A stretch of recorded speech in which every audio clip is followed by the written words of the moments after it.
તો જય માતાજી મિત્રો, ફાઇનલી અમે કેક શોપે પહોંચી ગયા છીએ. કેડી કેક વર્લ્ડ 3 છે, ત્યાંથી આપણે હરેશભાઈના બર્થડેની કેક લેવાની છે. હવે કેક માટે અંદર જઈશું આપણે. આગળ કેક નથી, કેકનું પાછળ ફેવરી છે એમને દુકાન. હવે આપણે જઈશું કેક લેવા માટે આગળની દુકાને.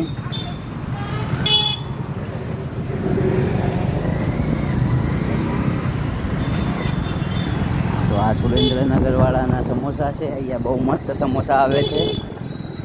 હવે કેક લેવા માટે આપણે આગળ જઈશું.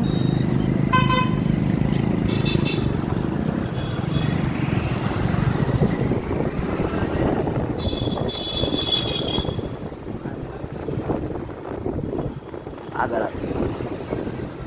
બસ એમની નવી બ્રાન્ચ આવી ગઈ છે, આપણે પહોંચી ગયા છીએ ને આગળ.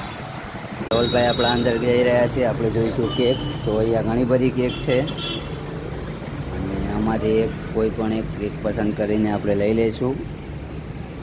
એકચ્યુઅલી ધવલભાઈ મૂંઝવણમાં છે કે કઈ કેક લઈશું, વિચારી રહ્યા છે.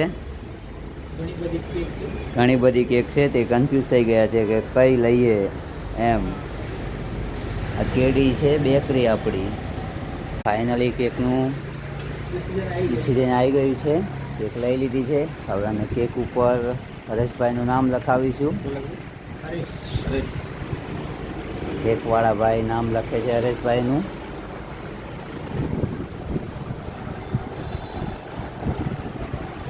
તમારે પણ ભાવનગરથી જો ભાવનગરના રહેવાસી હોય તો કેક લેવી હોય તો અહીં આવજો. કેક બહુ સારી મળે છે અને તાજી મળે છે. સ્ટેશન છે એક્ઝેક્ટ બસ સ્ટેન્ડની સામે જ છે. એમની નવી શોપ કરી છે અહીં આગળ. ધવલભાઈ પાણી પીવે છે, એમને પૂછ્યું છે સોડા પીવે તો સોડા પણ પાઈ દઉં. બહુ મસ્ત માણસ છે. ચાલુ છે કામ, ને લાઈવ કેકનું કામ પણ ચાલુ છે. એકદમ ફ્રેશ મળે છે, ફ્રેશ નવી અને તાજી મળે છે.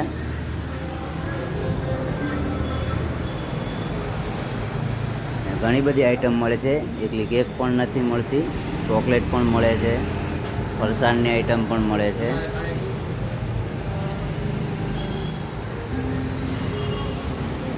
ડેકોરેશનનો પણ સામાન મળે છે. અને ફાઇનલી કેકના પૈસા અમે ભાઈને આપી દીધા છે, ફોન પે કર્યા છે. ધવલભાઈ ને હરેશભાઈનો ફોન આવ્યો છે, એમને સરપ્રાઈઝ આપવાની છે, પણ એમને ચોકલેટો મંગાવવાની હતી. ચોકલેટ માટે ધવલભાઈ વિડીયો કોલ કરીને એમને બતાવી રહ્યા છે કે આરી લેવાની હતી ને. ફાઇનલી કેક પેક થઈ ગઈ છે. હવે અમે મળશું કેક